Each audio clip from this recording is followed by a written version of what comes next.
Buenos dias mga kapuso, manhunto ka naton aura ang isa sa ating mga favorite kapuso teen star. Walang iba kundi si Sofia Pablo.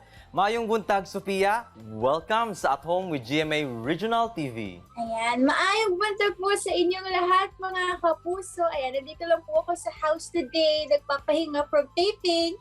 Sofia, ano ba ang pinagkakabalahan mong gawin lately, lalo na during your leisure time?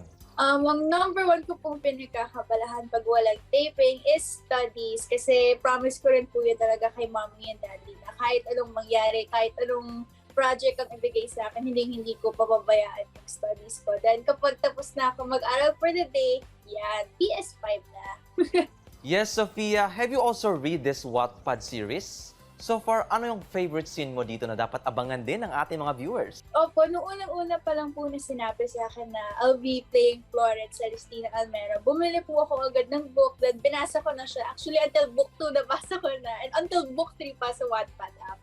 And ang favorite scene ko is, ang dami ko pong favorite scene, pero ang one thing in common niya is yung mga bangayan ng shoppers with Florence or ng mga feral with Florence. Kasi bihira lang ako makakita ngayon ng kwento na gano'n. Kasi ngayon yung mga love story parang it focuses on the romantic side, yung mga deeper feelings. Ito kasi yung Cotton is Arms and yung Luv Is Arms na gagawin po namin. It focuses on family bonding, yung bond ni Florence with the Perels. Hindi lang siya puro focused on love. And may mga family stories din siya na may matutunan ka rin na hindi puro love lang. Sofia, we also have seen your reaction video. How was it working with the rest of the cast? Siyempre, unang-una, with the newbies ng Sparkle, ng Sparkada, sobrang saya nila ka-work. And iba rin po talaga yung saya kapag may kasama kang mga cast na kaedad mo kasi alam mo na meron at meron kang makakasundo, may makakakulitan ka kapag rest day. And syempre, with the veterans po of Luv Is Arms, sobrang hindi po kami na-intimidate kasi sila mismo yung, uy, kamusta? Ganon. Ano pang gusto mo? May mga questions ka ba? Iha, ganon. And aside from kilig, ano pa dapat abangan ng ating mga kapuso sa seryeng ito?